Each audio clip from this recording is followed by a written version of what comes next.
All right, our next author is Elana Davidson. Elana, join me here. Elana is the author of Finding Your Own Happy, a soul searcher's guide to peace and happiness in everyday life. So, Elana, let's tell people a little bit about your book. Sure. So this book was written for people who maybe have tried a lot of different things, like mindfulness, meditation, personal development. Maybe they have a spiritual practice and they wonder why, after so much personal development work, personal growth, that they're still not all that happy.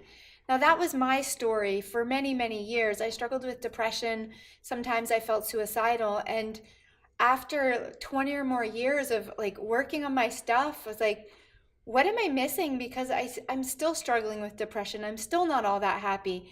And so this book is sort of some of the things that I discovered that made the difference for me and turned my life into a totally different experience where I'm now mostly happy most of the time.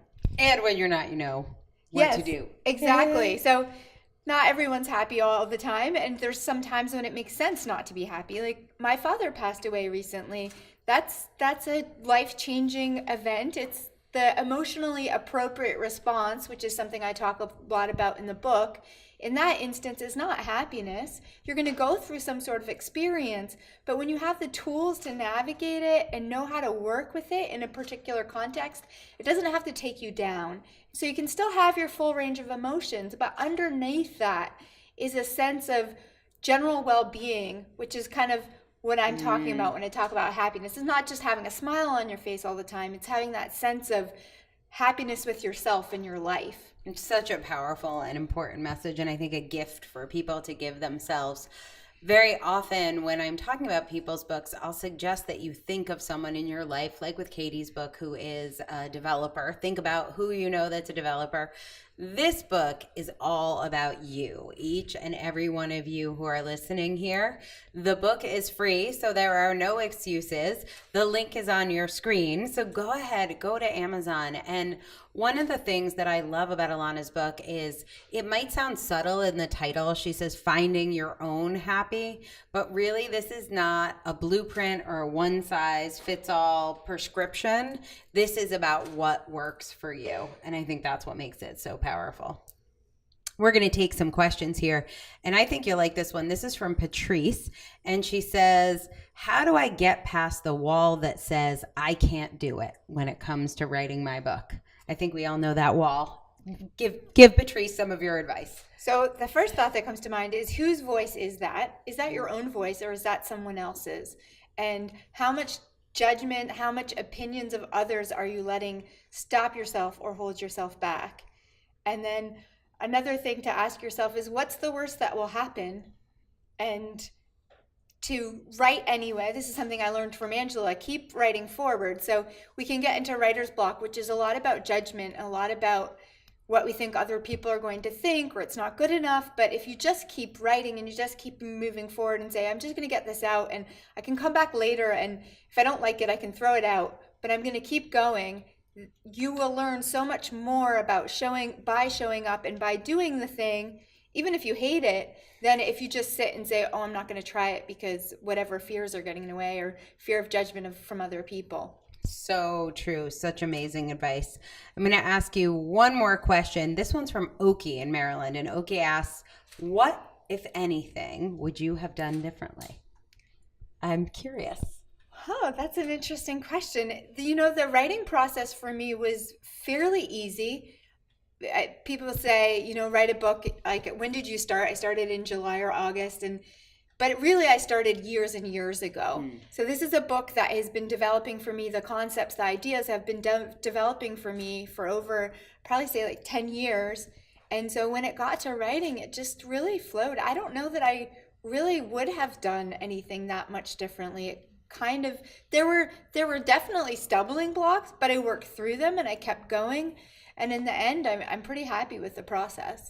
Yeah, one of the things I thought was interesting about your journey is there were times when we would get to a step in the process and you are like so in tune to yourself that you would be like, I get this, I understand it intellectually, but this doesn't work for me.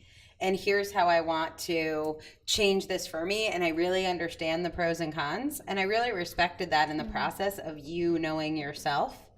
I think that I thought that question was interesting, Oki, when you asked, is there anything you would change? When I talk to people who have something they would change, it's when they weren't true to themselves. So how did you do that? How do you think you had the strength, or what's a tip that you might give? Because through this whole process, you have been so true to who you are. Right. And that's something that I've learned over a long time in my life, and working with lots of different healers and mentors. And I got to places where what they were telling me didn't feel true to me anymore. And I went through these moments of conflict about, do I listen to what they're telling me about myself that just doesn't feel right to me, or do I trust my own self? And there was a moment when I really had to just choose that, and choose, okay, no matter who you are, no matter how psychic, intuitive, perceptive, how much you've already contributed to my life, it's really up to me to know what's true for me. I can look inside and evaluate people's input and information, but ultimately I get to make that choice about what feels true to me. And I talk about that in the book as well. And I believe in that so strongly. And even as a coach and working with people who are struggling and overcoming some of their obstacles, that I want to give it back to you. I want to empower you to know what's true for you, because nobody knows you better than you do. We can only have insight and help you open the door to yourself. Well, I will say that was my favorite thing about having you in the program, and the way you modeled that for other people, and the way there was never any drama around it. It was always like, here's what's true for me. How do we go from here? And it was just amazing for me to be able to coach you and be like, that's just so clean and clear.